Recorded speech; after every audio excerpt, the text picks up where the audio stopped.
International TV news ఈ రోజు అయితే మన హన్మకొండ జిల్లా 50వ డివిజన్ కి అయితే రావడం జరిగింది. సో మనతో ఈ డివిజన్ కంటెస్ట్ కార్పొరేటర్ అలాగే బీఆర్ఎస్ సీనియర్ నాయకులను కూడా మనం చెప్పుకోవచ్చు.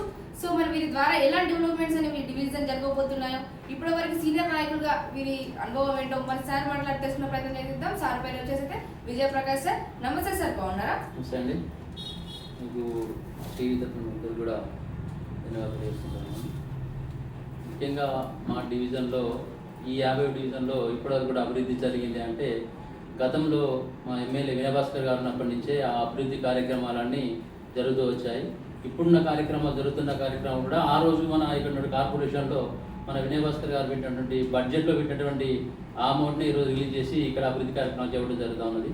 ఇంతవరకు కూడా మా డివిజన్ 50 డివిజన్లో ఎక్కడ కూడా ఈ గవర్నమెంట్ వచ్చిన తర్వాత అభివృద్ధి కార్యక్రమాలు జరగలేదు.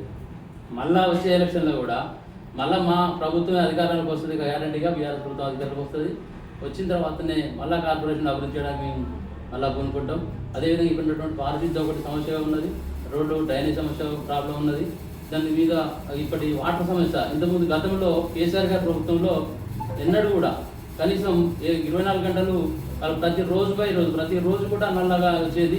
ఒకప్పుడు ఒక ఇంట్లో మామూలు సామాన్య ఇక్కడ ఉన్నటువంటి పబ్లిక్ అందరూ కూడా సామాన్యమైనటువంటి వాళ్ళు, మధ్యతరగతి వాళ్ళు, వాళ్ళ ఇంట్లో ఇద్దరు వర్క్ చేసినట్లయితే ఆ రోజు ఇంట్లో నల్ల వచ్చిందంటే ఒకటి వర్క్ బంద్ చేసి పనికి పోయినట్లయితే ఒకరు బంద్ చేసి వాటర్ పట్టుకొని ఇంకొకరు పనికి పరిస్థితి.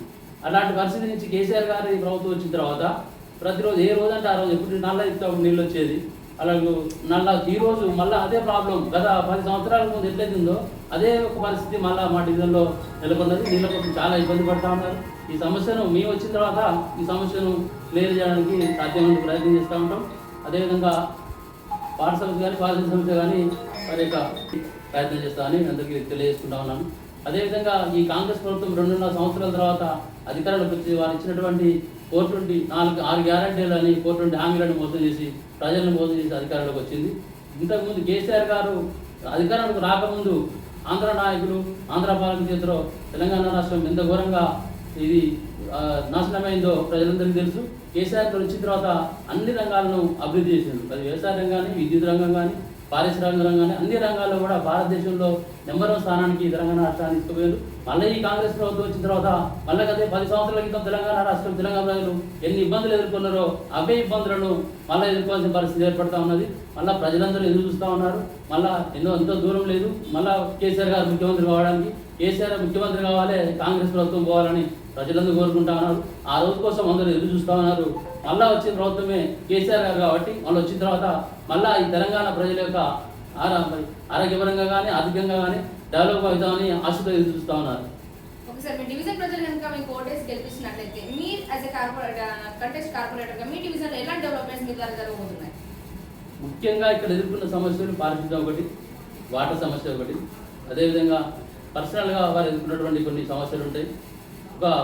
యాజ్ ఏ కార్పొరేటర్గా గెలిచినట్లయితే వారికి ఎలాంటి సమస్యలున్నా 24/7 వారికి అందుబాటులో ఉంటాం. ఎందుకంటే మా గురించి ప్రజలకు తెలుసు, ఏ విధంగా పనిచేస్తాం, ఎంత నిబద్ధతతో ఉంటాం, ఎంత చిత్తశుద్ధితో ఉంటాం అనేది ప్రజలందరికీ తెలుసు. ఎంత నమ్మకంగా ఉంటాం అనేది ప్రజలు గత 30 సంవత్సరాల నుంచి మనం చూస్తూ ఉన్నారు. ప్రతి ఒక్కరికి కూడా అవినావ సంబంధం ఉంది. ప్రతి ఇంటికి పోయినా కూడా వారిని పేరు పెట్టి పిలిచి ప్రేమతో పిలిచేటువంటి అంత అనుబంధం మా ప్రజలకు మాకు మధ్య ఉన్నది. కాబట్టి వారికి ఏ సమస్య వచ్చినా కూడా వారి దగ్గరుండి ఆ సమస్యలను తీర్చడానికి చాలా కృషి చేయడానికి నేను ప్రయత్నం చేస్తానని కోరుకుంటూ, అదేవిధంగా వారికి ఉన్నటువంటి పారిశుద్ధ్య సమస్య కానీ వాటర్ సమస్య కానీ ముఖ్యంగా ఈ సమస్యలు దానికి ముందు ఎజెండా పెట్టుకొని వాటిని తీర్చడానికి ప్రయత్నం చేస్తానని చెప్తాను. ఓకే సార్, కాంగ్రెస్ ప్రభుత్వం హయాంలో ఉంది, ఇప్పుడు ఆ ప్రభుత్వానికి బీఆర్ఎస్ ప్రభుత్వానికి గల తేడాలు మీరు ఏమైనా చెప్పగలుగుతారా? తప్పకుండా అండి. ఎందుకంటే కాంగ్రెస్ ప్రభుత్వంలో అధికారం చేపట్టిన తర్వాత ప్రజలు ఒక్క వర్గం అని కాదు, ప్రతి వర్గం కూడా ఇబ్బంది చెందుతా ఉన్నారు. రియల్ ఎస్టేట్ కానివ్వండి, విద్యార్థులు కానివ్వండి, ఉపాధ్యాయులు కానివ్వండి, ఎవరైతే ఈ ఆటో కార్మికులు కానివ్వండి, రిక్షా కార్మికులు కానీ, వీళ్ళందరూ కూడా చాలా ఇబ్బంది గురి చేస్తూ ఉన్నారు. ఎందుకంటే వీళ్ళు వచ్చిన తర్వాత ఆటో రిక్షా వాళ్ళకు నెలకు 1000 రూపాయలు సంవత్సరానికి 12,000 ఇస్తూ ఉన్నారు. అది లేకుండా పోయింది, వాళ్ళు ఉపాధి లేకుండా పోయింది. ఈరోజు ఒక్కొక్క ఆటో కార్మికుడు రోజుకు 500 సంపాదించిన ఆటో కార్మికులకు ప్రతి ఒక్క పొద్దున 9కి రోడ్డుకి వస్తే సాయంత్రం పోయేసరికి కనీసం 200 రూపాయలు చేతులు లేకుండా జరుగుతూ ఉన్నది. అంత ఇబ్బంది గురి చేస్తూ ఉన్నారు, ఆత్మహత్యలు గురి చేస్తూ ఉన్నారు. విద్యార్థులు కూడా మోసం చేసింది. ఇక జాబ్ కాలేదని చెప్పేసి వాళ్ళందరూ కూడా జాబ్ గ్యారెంటీ వాళ్ళకి జాబులు ఇస్తా అని చెప్పి ఆ జాబ్ గ్యారెంటీ లేదు కదా, అసలు వాళ్ళకు ఏ నెలలు కూడా ఉద్యోగాలు ఇచ్చినట్టు సందర్భం లేదు. ఎవరైతే గత ప్రభుత్వంలో కేసీఆర్ గారు పెట్టినటువంటి పరీక్షలు పెట్టి ఎవరైతే వాటికి ఉద్యోగాలు ఇచ్చారో అవే వాటి సర్టిఫికేట్లు ఇచ్చి మేము ఇచ్చామని చెప్పుకుంటున్నారు ఇది వీళ్ళు. అంతేకాకుండా మనకి పింఛన్దారులకు మామూలుగా ఇప్పటివరకు కూడా భారతదేశంలో ఏ రాష్ట్రంలో కూడా 5 పింఛన్లు వాళ్ళకి ఇచ్చేటువంటి 5 పింఛన్లు పెండింగ్లో ఉన్నాయి వాళ్ళ పింఛన్. అలాంటి ప్రభుత్వం పింఛన్దారులు కూడా చాలా ఇబ్బంది గురి చేస్తూ ఉన్నారు. మళ్ళీ వీళ్ళందరూ కూడా ఎన్ని పోవాలంటే కూడా మళ్ళీ కనీసం ఇప్పటికి కూడా ఆర్థిక వ్యవస్థ కూడా చిన్నభిన్నమైంది, ఆర్థిక వ్యవస్థ చిన్నభిన్నమైంది, వ్యవసాయ రంగం చిన్నభిన్నమైంది, విద్యుత్ రంగమైంది. ఒక్క రంగం అన్ని రంగాల్లో కూడా అభివృద్ధి పాలు చెందుతూ ఉన్నారు. మళ్ళీ ప్రజలందరూ ఎదురు చూస్తూ ఉన్నారు. మళ్ళీ కేసీఆర్ వచ్చిన తర్వాత తప్పకుండా రెండింటిలో గాడిలో పెట్టి తెలంగాణ రాష్ట్రాన్ని భారతదేశంలో నెంబర్ 1గా తీర్చిస్తారని అందరూ ఆశిస్తూ ఉన్నారు. కేసీఆర్ గారు ఎప్పుడు వస్తారని ఎదురు చూస్తూ ఉన్నారు ప్రజలు కూడా. Sir, as a BRS senior నాయకులుగా బీఆర్ఎస్ ప్రభుత్వం గురించి చెప్పాలంటే ఒక్క మాటలో మీరు ఏం చెప్తారు? బీఆర్ఎస్ ప్రభుత్వం అంటేనే కేసీఆర్ అంటేనే నమ్మకం. కేసీఆర్ అనే ఒక వ్యక్తి తెలంగాణ రాష్ట్రాన్ని సాధించడంలో తన ప్రాణాన్ని పణంగా పెట్టి తెలంగాణ రాష్ట్రించుడు.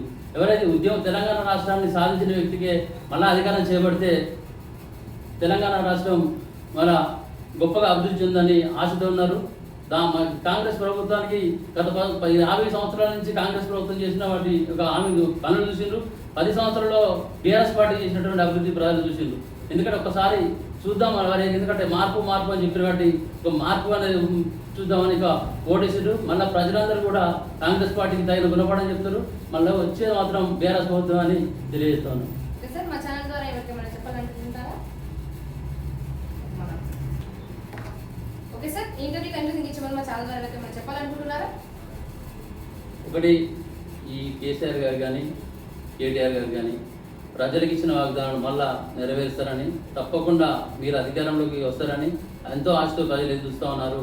వారి యొక్క ఆశలను మళ్ళా వమ్ము చేయకుండా వారి యొక్క ఆర్థికంగా, రాజకీయంగా, అదేవిధంగా వారి యొక్క విద్యాపరంగా అన్ని విధాలుగా తెలంగాణ రాష్ట్రాన్ని భారతదేశంలో నెంబర్ 1 తీర్చిదిద్దాల్సిందిగా అందరికీ కేసీఆర్ గారికి కేటీఆర్ గారికి తప్పకుండా చేస్తారు. అదే ఆశతో ప్రజలను మేము కూడా అదే చేస్తున్నాం. కేసీఆర్ గారికి కేటీఆర్ అదే విజ్ఞప్తి చేస్తాము. మా మాజీ ఎమ్మెల్యే వినయ్ భాస్కర్ గారు ఇప్పటికి 5 సార్లు ఎమ్మెల్యేగా గెలిచిన ఆయన. ప్రజలతోటి ఆయన బంధాలున్నాయి. ఆయన అభివృద్ధిలో గెలిచినా కూడా ఓడినా కూడా ఎప్పటికీ ప్రజల వెంటే ఉంటారు. ఆయన గెలిచినప్పుడేమో పొంగిపోలేదు, ఓడిపోయినప్పుడు పొంగిపోలేదు.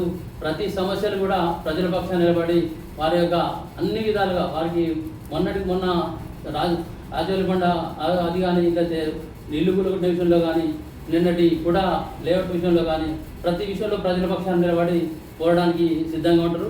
మళ్ళా మా యొక్క ఎమ్మెల్యే వినయన్న గారు మళ్ళొకసారి ఎమ్మెల్యేగా గెలిపినప్పుడు ప్రజలందరూ కూడా మా పశ్చిమ నియోజకవర్గం నుంచి ప్రజలందరూ వేచి చూస్తూ ఉన్నారు.